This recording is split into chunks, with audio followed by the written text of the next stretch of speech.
दोस्तों कितना आसान है ना रोशनी में रहना। बस रात हुई, लाइट का बटन दबाया और ये लाइट ऑन।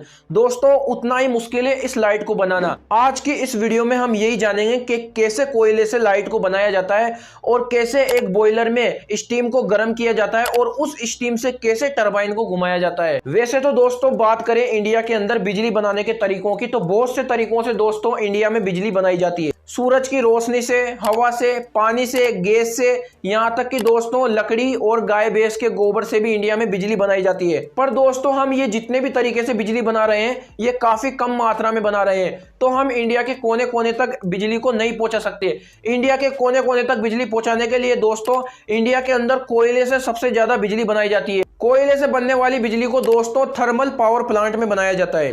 तो दोस्तों बहुत सी बुक्स मैंने पढ़ी कि थर्मल पावर प्लांट में आखिर बिजली बनती कैसे है, पर बुक्स में दोस्तों ज़्यादा कुछ मुझे समझ नहीं आया। वो कहते हैं ना दोस्तों, किताबों में लिखी चीज़ों को पढ़कर समझना बहुत मुश्किल होता है। हाँ, रट्टा मारना बहुत आसान होता है। इसलिए दोस्तों मैंने फैसला किया थर्मल पावर प्लांट जाने का, जहां कोयले से बिजली को बनाया जाता है।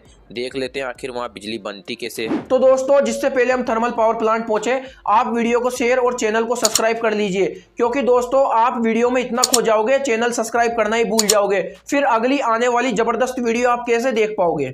दोस्तों ये राजस्थान का एक थर्मल पावर प्लांट है जो 660 मेगावाट का है। ये पूरा पावर प्लांट 2870 बीघा यानी कि दोस्तों 727 हेक्टेयर में फैला हुआ है। ये इतनी बड़ी जगह है ना दोस्तों कि एक पूरा का पूरा शहर इसमें बन जाए। दोस्तों थर्मल पावर प्लांट में बहुत सारे पानी की रिक्वायरमेंट पड़ती है। ये बहुत बड़ा सा तालाब जो आपको यहाँ दिख रहा है, इसमें पावर प्लांट के लिए पानी को स्टोरेज करके रखा जाता है। ये किसी भी आसपास की नदी या बड़े डैम से लाया जाता है और इधर स्टोरेज करके रख लिया जाता है, ताकि जैसे भी थर्मल पावर प्लांट में पानी की रिक्वायरमेंट पड़े तो बड़ी आसानी से यहाँ से पानी को ले लिया जाए। हर साल पावर प्लांट के लिए 1200 MCFT पानी की रिक्वायरमेंट पड़ती है। MCFT का मतलब होता है million cubic feet two litres, यानी कि दोस्तों 1 MCFT बराबर 2,83,16,846.59 लीटर होता है। तो 1 MCFT में दोस्तों इतने लीटर होते हैं, तो सोचो आप 1200 MCFT में कितने लीटर होते होंगे। तो दोस्तों थर्मल पावर प्लांट में काफ़ी ज़्यादा पानी की रिक्वायरमेंट पड़ती है। जैसे जैसे पावर प्लांट में पानी की ज़रूरत पड़ती है वैसे वैसे इस स्टोरेज टैंक से पानी को आगे भेज दिया जाता है। अब अगर थर्मल पावर प्लांट को सिंपली समझे तो थर्मल पावर प्लांट में एक बॉयलर होता है, जैसा कि नाम से ही प्रतीत हो रहा है कि किसी भी चीज़ को बॉयल करने वाला, यानी कि किसी भी चीज़ को गर्म करने वाला। तो दोस्तों बॉयलर का सिर्फ इतना काम होता है कि ये पानी को गर्म करके स्टीम में बदल देता है। तो बॉयलर में कोयले की मदद से आग जलती है, आग से पानी गर्म होता है और ये पानी गर्म होकर स्टीम बन जाता है। जैसे आपने कुकर में दोस्तों सीटी बजते हुए देखा होगा, तो स्टीम कितनी खतरनाक दोस्तों कुकर में से निकलती है। आपने देखा होगा वो इतना सा कुकर है, कितनी सारी स्टीम एक साथ प्रेशर से निकाल रहा है। ठीक वैसे ही दोस्तों जब इतना बड़ा बॉयलर होता है तो इस बॉयलर की स्टीम दोस्तों जब निकलती है तो ये बहुत खतरनाक प्रेशर से निकलती है। तो दोस्तों ये स्टीम का प्रेशर से दोस्तों टरबाइन घूमती है और ये टरबाइन दोस्तों जनरेटर से जुड़ी हुई होती है और ये जनरेटर से दोस्तों फिर बिजली बनने लगती है। यही प्रोसेस आज मैं आपको स्टेप बाय स्टेप बताऊंगा कि कैसे बिजली बनती है। तो दोस्तों ये थर्मल पावर प्लांट का मेन कंट्रोल रूम होता है। यहाँ से पूरे पावर प्लांट को मैनेज किया जाता है कि कैसे बिजली बनाना है, कैसे पावर प्लांट को चलाना है, कैसे पावर प्लांट से बिजली आगे भेजना है। ये सारा दोस्तों यही कंट्रोल रूम से तय किया जाता है। अभी दोस्तों चलते हैं बिजली बनाने के मेन सोर्स की तरफ, यानी कोयले की तरफ। तो दोस्तों जैसा कि आपको पता होगा थर्मल पावर प्लांट में मेन सोर्स कोयला ही होता है। कोयले से ही थर्मल पावर प्लांट में बिजली को बनाया जाता है। तो दोस्तों रोज़ाना थर्मल पावर प्लांट में कोयले से भरी मालगाड़ियां आती रहती है और ये पावर प्लांट में मालगाड़ियों को दोस्तों दो तरीके से खाली किया जाता है।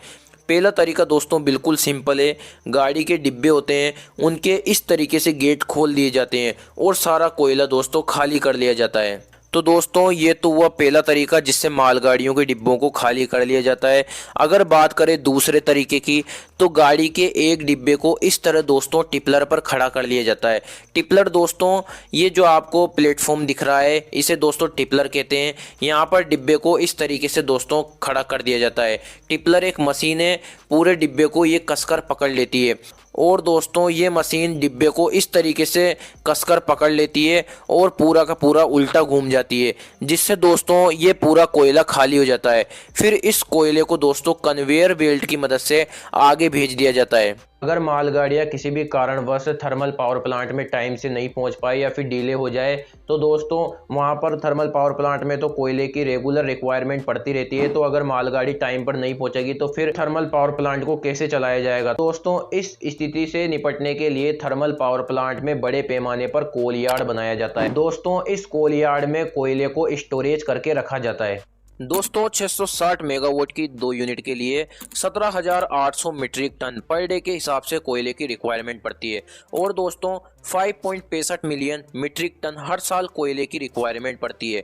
तो दोस्तों इसलिए थर्मल पावर प्लांट में कोयले को स्टोरेज करके रखना पड़ता है। मालगाड़ी अगर टाइम पे नहीं आती तो इसी कोल यार्ड से कोयले को आगे बॉयलर पर भेजा जाता है। तो इसे आगे भेजने के लिए इस तरह दोस्तों स्टेकर लगाए जाते हैं। इन स्टेकर की खास बात ये होती है, ये आगे पीछे ऊपर नीचे हर तरह से कोयले के गल्ले से कोयले को इस तरह उठा सकते हैं और बड़ी आसानी से दोस्तों कन्वेयर बेल्ट पर पटक देता है। फिर ये कोयला दोस्तों कन्वेयर बेल्ट की मदद से आगे चला जाता है। आगे जाकर दोस्तों ये कोयला इस तरीके से मील में पीसा जाता है। दोस्तों ये मील उसी तरीके से होती है जिस तरीके से गेहूँ से आटा निकाला जाता है। उसी तरीके से दोस्तों इस मील की मदद से कोयले को पीस लिया जाता है पाउडर की फॉर्म में। पाउडर की फॉर्म में पीसने का कारण दोस्तों क्या होता है, जब दोस्तों किसी भी चीज़ का सरफेस एरिया ज़्यादा होगा तो वो चीज़ दोस्तों बड़ी आसानी से जल पाएगी। तो दोस्तों कोयले का भी ऐसा ही होता है कि उसका सरफेस एरिया बढ़ाने के लिए उसे पीसा जाता है पाउडर के फॉर्म में। इसलिए दोस्तों इस मील्स में कोयले के टुकड़े डाले जाते हैं और ये कोयला दोस्तों पिसकर पाउडर के फॉर्म में बन जाता है। दोस्तों आपने देखा होगा जब हम किसी भी चीज़ का सरफेस एरिया ज़्यादा रखते हैं तो दोस्तों उसको जलने में बहुत आसानी होती है। जैसा कि आपने देखा होगा जब हम कपड़े धोकर सुखाते हैं तो उनको फैलाकर सुखाते हैं, यानी कि उनका सरफेस एरिया ज़्यादा रखते हैं ताकि वो जल्दी सूख जाए। इसी तरीके से दोस्तों कोयले के टुकड़ों को भी पीसा जाता है और उसका सरफेस एरिया बढ़ा लिया जाता है ताकि दोस्तों कोयले को जलने में आसानी हो। तो दोस्तों इसलिए कोयले को मील्स में पीस कर पाउडर के फॉर्म में बना लिया जाता है। दोस्तों अभी कोयला बॉयलर में जाने के लिए बिल्कुल रेडी है। तो दोस्तों इस तरह का बॉयलर होता है और ये काफ़ी हाइट पर रखा हुआ होता है और जो मील्स होती है जिसमें हमने कोयले को पीसा है वो ज़मीन पर रखी हुई होती है। दोस्तों जिस कोयले को हमने पीसा है वो मील्स में पीसा है और ये मील्स दोस्तों जमीन पर रखी हुई होती है। और दोस्तों जो बॉयलर होता है वो काफी ज्यादा हाइट पर रखा हुआ होता है। तो दोस्तों अब सवाल है, इस कोयले को नीचे से ऊपर बॉयलर में जाना है तो दोस्तों ये कोयला कैसे जाएगा। अगर दोस्तों हमें ऊपर चढ़ना होता है तो हम सीढ़ियों का इस्तेमाल करते हैं, पर अफसोस कोयले के तो दोस्तों पैर भी नहीं होते, तो वो सीढ़ियों का कैसे इस्तेमाल करेगा। तो दोस्तों कोयले को बॉयलर पर चढ़ाने के लिए प्राइमरी एयर फैन का इस्तेमाल किया जाता है, जिसे पीए फैन भी कहते हैं। ये सिंपली दोस्तों एटमॉस्फेयर यानी कि पर्यावरण से हवा को खींचता है और सीधा मील्स में पहुंचा देता है। मील्स में दोस्तों जो हवा आती है उसका इतना प्रेशर होता है दोस्तों, ये दोस्तों प्रेशर पूरे कोयले को उठाकर दोस्तों बड़ी आसानी से बॉयलर में पहुंचा देता है। अच्छा दोस्तों बरसात के मौसम में क्या होगा, जब कोयला दोस्तों बाहर से गीला आएगा तो दोस्तों फिर बॉयलर के अंदर कोयले को कैसे जलाया जाएगा, या फिर दोस्तों मील्स के अंदर कोयले को कैसे पीसा जाएगा। क्योंकि दोस्तों अगर कोयला गीला होगा तो फिर बॉयलर के अंदर वो कैसे जलेगा। तो दोस्तों इस स्थिति से निपटने के लिए दोस्तों मील्स के अंदर प्राइमरी एयर फैन की जो हवा होती है उसको एपीएच के अंदर गर्म करके दोस्तों मील्स के अंदर भेजा जाता है। अब दोस्तों ये हवा एपीएच के अंदर कैसे गर्म होती है मैं आगे आपको बताऊंगा। एपीएच का मतलब दोस्तों एयर प्री हीटर होता है। एपीएच दोस्तों पीए फैन की जो हवा होती है उसको गर्म करके मील्स में भेजता है, जिससे दोस्तों मील्स के अंदर जो कोयला होता है वो दोस्तों इस गर्म हवा से सूख जाता है, ताकि दोस्तों कोयला बड़ी आसानी से पिस सके और बड़ी आसानी से दोस्तों बॉयलर के अंदर कोयला जल सके। फिर गनों की मदद से दोस्तों बॉयलर के अंदर आग जलाई जाती है। अब दोस्तों आप गन का नाम सुनते ही ये मत समझ लेना कि ये उस तरह की गन होती है कलास निकाह हो। ये गन दोस्तों उस तरीके की नहीं होती। ये गन बहुत सिंपली एक रोड की तरह होती है। ये गने एक पाइप के सिंपली पाइप की तरह समझ लो आप, ये पाइप की तरह होती है जिसमें आगे एक नोजल लगा हुआ होता है, जिस नोजल से दोस्तों लगातार ऑयल का छिड़काव होता रहता है। साथ में दोस्तों इस नोजल के जस्ट पास में एक लाइटर लगा हुआ होता है। इस लाइटर से रेगुलर चिंगारी निकलती रहती है। तो जैसे ही चिंगारी से ऑयल के अंदर आग लगती है तो ये ऑयल दोस्तों आग पकड़ लेता है और आग दोस्तों रेगुलर जलती रहती है ऑयल की मदद से। तो दोस्तों इस आग के जलने के कारण बॉयलर में दोस्तों टेम्परेचर बहुत हाई हो जाता है, यानी कि दोस्तों बहुत ज़्यादा जो है बॉयलर के अंदर गर्मी पैदा हो जाती है। तो जिससे दोस्तों होता क्या है कि जब हम बॉयलर के अंदर कोयले को पटकेंगे तो उससे होगा क्या दोस्तों, बहुत आसानी से कोयला जल जाएगा, क्योंकि दोस्तों पहले से अगर बॉयलर के अंदर गर्मी होगी तो कोयले को जलने में बहुत आसानी होगी। तो दोस्तों इन गनों की मदद से बॉयलर में टेम्परेचर बढ़ा लिया जाता है। इस बॉयलर के अंदर दोस्तों कोयले को छिड़का जाता है। अब दोस्तों आप ये ना समझे कि कोयले को बॉयलर के अंदर भर के रखा जाता है फिर उसे जलाया जाता होगा। दोस्तों ऐसा बिल्कुल भी नहीं है।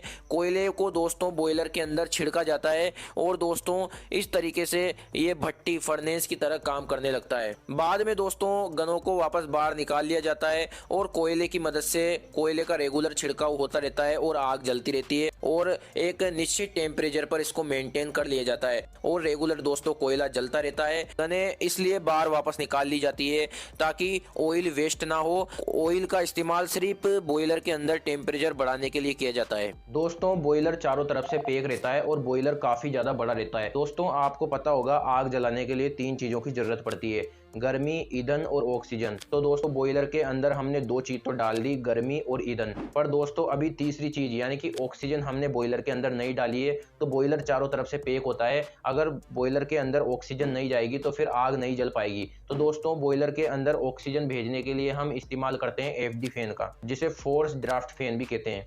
तो दोस्तों ऑक्सीजन के लिए थर्मल पावर प्लांट में लगाया जाता है एफडी फैन, जिसे दोस्तों फोर्स्ड ड्राफ्ट फैन भी कहते हैं। ये भी दोस्तों एटमॉस्फेयर से, पर्यावरण से यानी कि हवा को खींचता है, बिल्कुल पीए फैन की तरह ही खींचता है। इस खींची हुई हवा को दोस्तों ये बॉयलर में डाल देता है, जिससे होता क्या है दोस्तों, बॉयलर को बड़ी आसानी से ऑक्सीजन मिल जाती है और बॉयलर में बड़ी आसानी से आग जलने लगती है। तो ये एफडी फैन जैसे हवा को खींचता है तो हवा के साथ दोस्तों बाहर से ऑक्सीजन भी आती है। तो दोस्तों इस हवा को दोस्तों फिर से भेजा जाता है एपीएच में। तो दोस्तों वापस यहाँ पर एपीएच आ गया। ये एपीएच का दोस्तों यही काम है, एयर प्री हीटर, यानी कि दोस्तों हवा को गर्म करने का काम। अब दोस्तों ये हवा को कैसे गर्म करता है मैं बताऊंगा आपको अभी आगे। तो दोस्तों अभी जैसे ही हवा को दोस्तों एफडी फैन ने खींच लिया, या दोस्तों एपीएच में हवा को इसलिए गर्म किया जा रहा है यहाँ पर, क्योंकि दोस्तों जब बॉयलर में हम ऑक्सीजन को भेजेंगे तो दोस्तों जो हवा जा रही है वो गर्म जाना चाहिए, ताकि दोस्तों बॉयलर का जो टेम्परेचर है वो मेंटेन रहे। क्योंकि दोस्तों ठंडी हवा अगर बॉयलर के अंदर जाएगी तो फिर जो बॉयलर का अंदर का जो टेम्परेचर है वो डिसबैलेंस हो जाएगा। तो दोस्तों इस हवा को भी एपीएच में गर्म कर लिया जाता है। तो ये एफडी फैन की हवा जैसे ही बॉयलर के अंदर जाती है तो साथ में ऑक्सीजन को भी लेकर जाती है। तो दोस्तों बड़ी आसानी से अब हमारे पास बॉयलर के अंदर ईंधन भी हो चुका है और चिंगारी के रूप में जो हमने आग जलाई थी वो दोस्तों गर्मी के रूप में हो चुकी है, और तीसरा दोस्तों ऑक्सीजन हमें मिल चुकी है। तो बॉयलर के अंदर अब बड़ी आसानी से आग जलती रहेगी, इससे दोस्तों हमारा पानी काफी आसानी से स्टीम में बदल जाएगा। कोयला जलने से दोस्तों धुआं निकलेगा, जिसे फ्लाई ऐश भी बोलते हैं। ये फ्लाई ऐश किधर जाएगा, और दोस्तों जो कोयला जला तो कोयला जलने से दोस्तों राख बनेगी। अब दोस्तों ये राख किधर जाएगी, तो दोस्तों बॉयलर का डिजाइन कुछ इस तरीके से किया जाता है। अब दोस्तों इस राख और इस धुएं को खींचने के लिए दोस्तों आईडी फैन लगाए जाते हैं। तो दोस्तों आईडी फैन को इंड्यूस्ड ड्राफ्ट फैन कहते हैं। ये फैन दोस्तों धुएं और राख को बड़ी आसानी से दोस्तों खींच लेता है। ये फैन दोस्तों उल्टा लगा हुआ होता है, यानी कि हवा को दोस्तों बॉयलर की तरफ से खींचता है। तो दोस्तों बॉयलर के अंदर राख और जो दोस्तों धुआं मौजूद होता है उसको ये बड़ी आसानी से खींच लेता है और खींचकर दोस्तों बाहर की तरफ फेंक देता है। अब दोस्तों मैं बार बार आपसे एपीएच यानी कि एयर प्री हीटर बार बार बोल रहा था कि एयर प्री हीटर। अब दोस्तों ये एयर प्री हीटर क्या होता है, जैसे ही दोस्तों ये आईडी फैन ने इंड्यूस्ड ड्राफ्ट फैन जो होता है ये जैसे ही धुएं और राख को खींचता है तो बीच में दोस्तों एयर प्री हीटर लगा हुआ होता है। यानी कि दोस्तों ये जो गर्म हवा आ रही है यानी कि धुआं और जो राख आ रही है यानी ये गर्म होगी तो ये बाहर आएगी। तो ये जो बाहर आ रही है दोस्तों इसी में दोस्तों एफडी फैन और दोस्तों पीए फैन यानी कि गर्म हवा जा रही है, इसी में से दोस्तों हमने जो बाहर से ठंडी हवा खींची वो इसी में होके पास करवाई। तो दोस्तों इस धुएं और राख की मदद से दोस्तों वो जो ठंडी हवा थी वो गर्म हो जाती है एयर प्री हीटर में। तो एयर प्री हीटर का यही मतलब है, जो आईडी फैन की जो राख और धुआं होता है उसी से दोस्तों एफडी और पीए फैन की जो एयर होती है उसको गर्म कर लिया जाता है। तो यही धुआं और राख जो हमने बॉयलर में से खींचा है, अब दोस्तों इसको सीधा चिमनी में होकर तो हम निकाल नहीं सकते, क्योंकि अगर ये चिमनी में होकर निकलेगा तो आसपास की जितनी भी पब्लिक है वो बिना वीजा के ही परलोक सुधार जाएगी। बाद में पता चलेगा भाई बॉयलर को ऑक्सीजन देने निकले थे, अब खुद को ही ऑक्सीजन की जरूरत पड़ गई। तो दोस्तों हमारी चिमनी में से धुआं और राख ज़्यादा ना निकले, इसके लिए दोस्तों बॉयलर और आईडी फैन यानी इंड्यूस्ड ड्राफ्ट जो फैन होता है और जो बॉयलर होता है, उन दोनों के बीच में दोस्तों ईएसपी यानी कि इलेक्ट्रोस्टैटिक प्रेसिपिटेटर लगाते हैं, जिसे ईएसपी बोलते हैं दोस्तों। ये दोस्तों सभी फ्लाई एश होते हैं, सभी धूल के जो कण होते हैं उन सबको दोस्तों ये चिपका लेते हैं और नीचे गिरा देते हैं।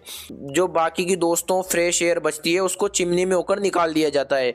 तो दोस्तों इस तरीके से आईडी फैन काम करता है। तो दोस्तों अब होता क्या है कि चिमनी से बहुत कम मात्रा में प्रदूषण फैलता है, क्योंकि ये ईएसपी होती है, ये प्रदूषण रोकने का काम करती है। जब बॉयलर के अंदर कोयला जलता है और आग जलती है तो दोस्तों बहुत सारी गैसेज भी बनती है बॉयलर के अंदर, जैसे नाइट्रोजन बनती है, कार्बन डाइऑक्साइड बनती है। तो इन गैसों को दोस्तों डायरेक्ट जो है पर्यावरण में नहीं छोड़ा जाता। तो दोस्तों बॉयलर के अंदर से इन गैसों को खींचने का काम भी आईडी फैन ही करता है, क्योंकि दोस्तों अगर बॉयलर के अंदर से इन गैसों को आईडी फैन नहीं निकालेगा तो दोस्तों जो बॉयलर के अंदर ट्यूब्स होती है वो सही तरीके से दोस्तों पानी को स्टीम में नहीं बना पाएगी। तो दोस्तों जो आईडी फैन होता है वो इन सारी फ्लू गैसेस को भी बाहर निकाल देता है बॉयलर के अंदर से, जिससे दोस्तों बॉयलर के अंदर सही से आग जलती है और सही से दोस्तों पानी स्टीम में बदल जाता है। तो दोस्तों अभी चलते हैं हम वापस बॉयलर की तरफ। कैसे दोस्तों बॉयलर के अंदर जो है आग जली और आग जलने से दोस्तों जो पानी है वो स्टीम में कैसे बदला। दोस्तों बॉयलर कुछ इस तरीके का दिखता है। अब दोस्तों बॉयलर के इस वाले हिस्से से पानी दोस्तों बॉयलर के अंदर एंट्री लेता है। इस हिस्से को दोस्तों इकोनोमाइजर कहते हैं। दोस्तों इसे इकोनोमाइजर इसलिए कहते हैं क्योंकि इकोनोमाइजर का मतलब होता है ईंधन की बचत करने वाला। अब दोस्तों ये इकोनोमाइजर ईंधन की बचत कैसे करता है, तो सिंपली जैसे ही बॉयलर के अंदर यहाँ पर इस वाले हिस्से में आग लगती है तो दोस्तों जो बॉयलर में धुआं होता है और बॉयलर की जो राख होती है वो इकोनोमाइजर की तरफ से बाहर निकलती है। अब दोस्तों इस हिस्से से अगर पानी को अंदर की तरफ भेजा जाएगा तो होगा क्या दोस्तों, जो धुआं होगा और जो राख होगी उस राख और धुएं की टेम्परेचर से, यानी कि जो वो गर्म टेम्परेचर होगा उसका, उससे पानी बड़ी आसानी से गर्म हो जाएगा। तो दोस्तों अगर पानी गर्म होगा तो सिंपली ईंधन की भी बचत होगी। हमें ठंडा पानी को गर्म करने में कोयला ज़्यादा खर्च करना पड़ता, लेकिन अब इस वाले हिस्से से पानी पहले ही गर्म हो चुका है तो दोस्तों राख और धुएं के टेम्परेचर से पानी गर्म हो जाएगा। तो गर्म पानी को स्टीम में बदलने के लिए कम ईंधन की ज़रूरत पड़ेगी। तो बेसिकली दोस्तों जो इकोनोमाइजर होता है उससे ईंधन की बड़ी आसानी से बचत हो जाती है। अब दोस्तों आप ये ना सोचें कि बॉयलर के अंदर पानी जो है स्टोर करके गर्म किया जाता हो। दोस्तों बॉयलर के अंदर पानी को स्टोर करके नहीं रखा जाता। सिंपली दोस्तों बॉयलर के अंदर इस तरीके के छोटे छोटे पाइप अंदर भेजे जाते हैं। इन पाइप्स को दोस्तों ट्यूब्स कहा जाता है। ये ट्यूब्स दोस्तों टेम्परेचर के कारण गर्म होती है और उस गर्मी के कारण दोस्तों स्टीम बनती है। अब दोस्तों ये इकोनोमाइजर की तरफ से पानी गया और यहाँ पर एक दोस्तों स्टीम ड्रम होता है। इसके अंदर दोस्तों सारी ट्यूब्स का पानी छोड़ दिया जाता है। अब ये दोस्तों राख के टेम्परेचर और दोस्तों धुएं के टेम्परेचर से इकोनोमाइजर से पानी गर्म हो चुका है। अब यहाँ से घूमता हुआ पानी दोस्तों स्टीम ड्रम में आ जाता है। अब यहाँ तक दोस्तों पानी गर्म हो चुका होता है। स्टीम ड्रम से दोस्तों पानी सीधा नीचे गिर जाता है और दोस्तों इन मोटे मोटे पाइप्स की मदद से पानी सीधा नीचे चला जाता है। अब ये पानी दोस्तों वापस बॉयलर के दीवारों के सहारे ऊपर चढ़ता है, जिससे होता क्या है दोस्तों, पहले ही गर्म पानी हो चुका था तो ये पानी दोस्तों जैसे जैसे ऊपर चढ़ता जाता है तो बॉयलर में जो आग लग रही है, जो टेम्परेचर है और ज़्यादा हाई हो जाता है, जिससे दोस्तों ये पानी स्टीम में बदल जाता है। इस पानी को दोस्तों वापस ड्रम में पटक दिया जाता है। आपको पता होगा स्टीम हमेशा ऊपर की ओर उठती है, तो दोस्तों ये पानी जैसे ही स्टीम में बदलता है तो स्टीम दोस्तों ऊपर होके इन पाइप के माध्यम से निकल जाती है और जो पानी होता है दोस्तों वो वापस नीचे चला जाता है। ऊपर वाले पाइप से निकलकर वापस बॉयलर के अंदर से होकर गुजारी जाती है और दोस्तों इस स्टीम को यहाँ पर जैसे वापस इस टेम्परेचर से होकर गुजारा जाता है तो ये हाई टेम्परेचर यानी सुपर हीट स्टीम बन जाती है और दोस्तों फिर इसे सीधा टरबाइन में भेज दिया जाता है। अब दोस्तों जो ये सुपर हीट स्टीम है ये सीधी चली जाती है दोस्तों टरबाइन को घुमाने के लिए। तो दोस्तों अभी चलते हैं टरबाइन की तरफ, कैसे ये सुपर हीट स्टीम टरबाइन को घुमाएगी। अब दोस्तों जो स्टीम है टरबाइन को घुमाने के लिए टरबाइन में आ चुकी है। अब टरबाइन दोस्तों 3 पार्ट में डिवाइड होता है। सबसे आगे वाला जो पार्ट होता है वो हाई प्रेशर टरबाइन होता है, बीच वाला पार्ट होता है दोस्तों वो इंटरमीडिएट प्रेशर टरबाइन होता है, यानी कि आईपी टरबाइन। और दोस्तों जो सबसे पीछे वाला भाग होता है वो लो प्रेशर टरबाइन होता है। तो दोस्तों ये हाई प्रेशर टरबाइन पर सीधा स्टीम पड़ती है और दोस्तों इससे टरबाइन तेजी से घूमने लगता है। तो दोस्तों ये स्टीम जैसे हाई प्रेशर टरबाइन को घुमाती है, उसके बाद दोस्तों इस स्टीम को वापस रीहीट करने के लिए बॉयलर के अंदर भेज दिया जाता है। दोस्तों जैसे ये इकोनोमाइजर की तरफ से वापस बॉयलर के अंदर जाता है, वापस दोस्तों ये स्टीम हाई प्रेशर की हो जाती है और इसे वापस दोस्तों टरबाइन की तरफ भेज दिया जाता है। तो दोस्तों जिससे होता क्या है, जो स्टीम का प्रेशर लो हुआ था उसका प्रेशर बॉयलर में भेजने के बाद में वापस हाई हो जाता है, जिससे आगे दोस्तों फिर ये इंटरमीडिएट टरबाइन में भेज दी जाती है स्टीम। और फिर जैसे दोस्तों ये इंटरमीडिएट टरबाइन को घुमाती है और यहीं से दोस्तों इसको रिटर्न लो प्रेशर टरबाइन की तरफ भेज दिया जाता है और फिर दोस्तों ये लो प्रेशर टरबाइन को घुमाने लगती है। टरबाइन को घुमाने के लिए 250 kg स्टीम का प्रेशर दोस्तों टरबाइन पर पड़ता है, जिससे दोस्तों जो टरबाइन होता है वो 3000 RPM यानी कि दोस्तों राउंड पर मिनट, यानी कि दोस्तों 1 मिनट में 3000 राउंड दोस्तों जो टरबाइन होता है उसकी शाफ्ट लगा देती है। अब आप सोच सकते हो स्टीम का प्रेशर कितना होता होगा। दोस्तों जो टरबाइन की शाफ्ट होती है वो दोस्तों जनरेटर की शाफ्ट से जुड़ी हुई होती है। तो दोस्तों जैसे टरबाइन की शाफ्ट घूमने लगती है वैसे ही जनरेटर की शाफ्ट घूमने लगती है।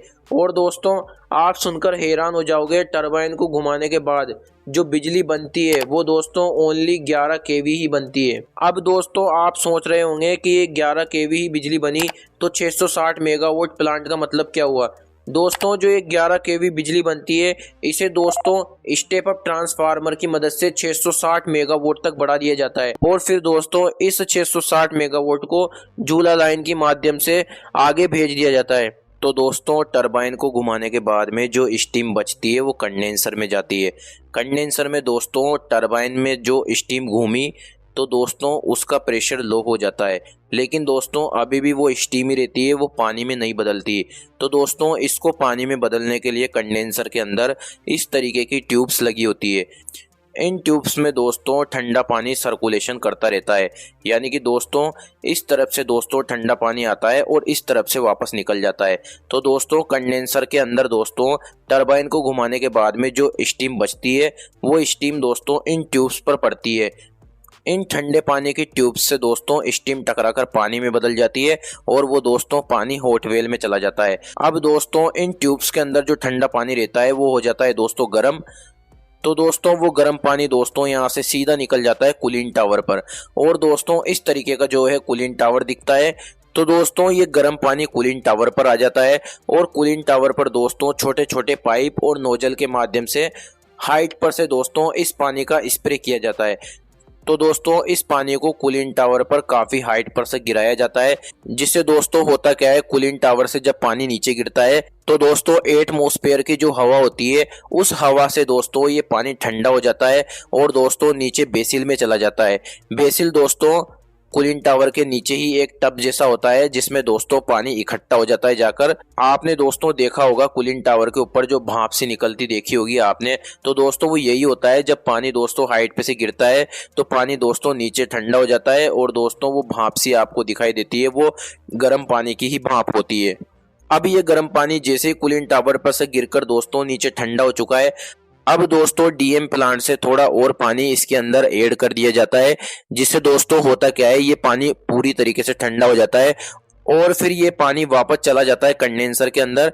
उसी ट्यूब्स में वापस ये पानी घूमकर वापस यहीं पर आता है और फिर से ये पानी हाइट पर से नीचे गिरता है और फिर से ये ठंडा हो जाता है और फिर से वापस दोस्तों ये कंडेंसर में चला जाता है।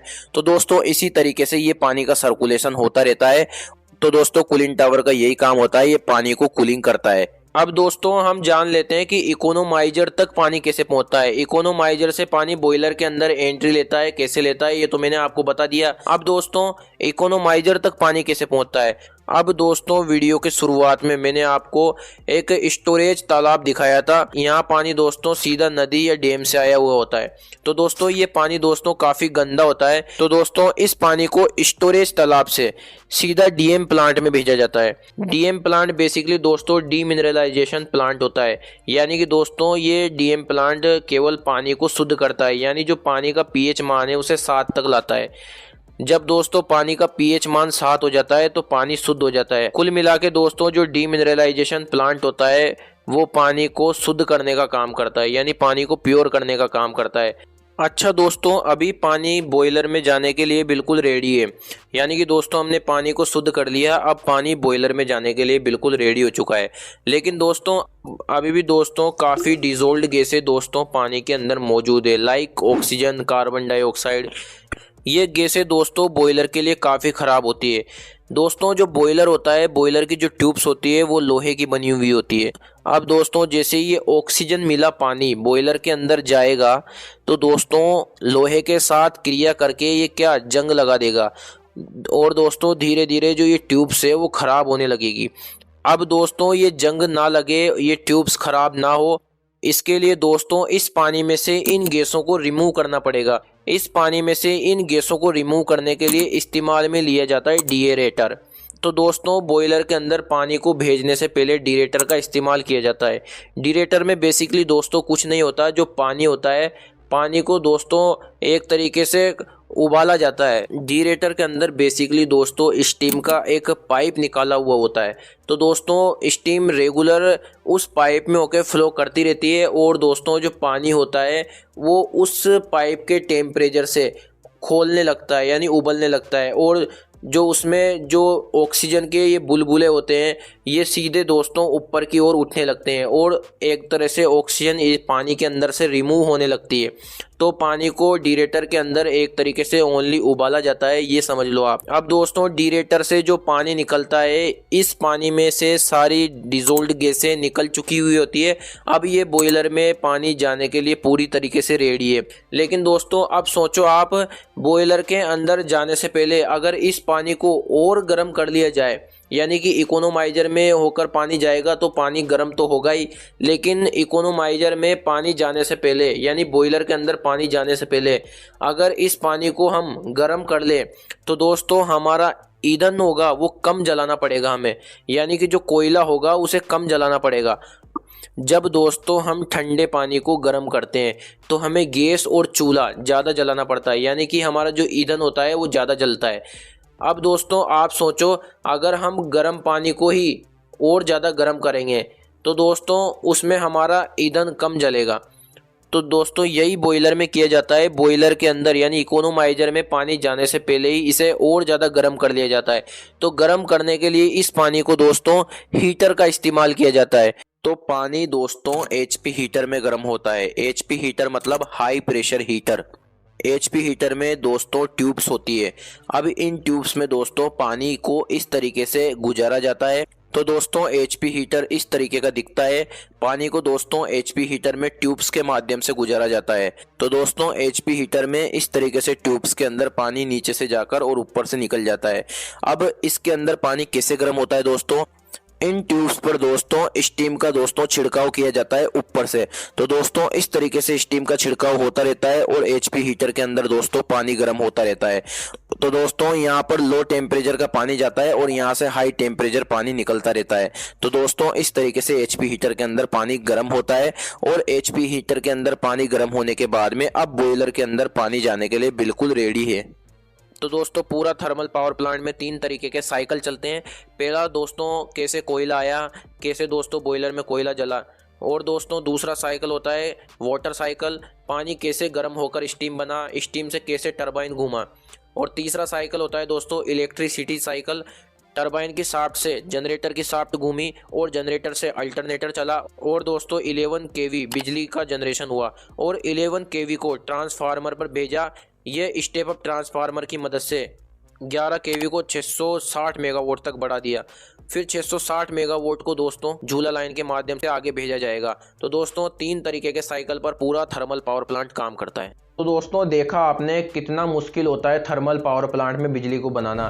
दोस्तों दिखने में आपको ये काफ़ी ज़्यादा सरल लग रहा होगा, पर दोस्तों आप मेरा यकीन कीजिए, जब आप थर्मल पावर प्लांट में जाकर विजिट करोगे, थर्मल पावर प्लांट में बिजली बनते हुए देखोगे, तो आप खुद भी शॉक हो जाओगे। क्योंकि दोस्तों जो थर्मल पावर प्लांट में बिजली बनाने का प्रोसेस होता है वो काफ़ी ज़्यादा कठिन होता है। अब दोस्तों ये बिजली हमारे घर तक कैसे पहुंचती है, आने वाली वीडियोस में मैं आपको इस बारे में भी बताऊंगा। दोस्तों चैनल को सब्सक्राइब कर लीजिए और वीडियो को शेयर कीजिए ताकि दोस्तों ये जानकारी और लोगों तक भी काफ़ी आसानी से पहुंच पाए। धन्यवाद।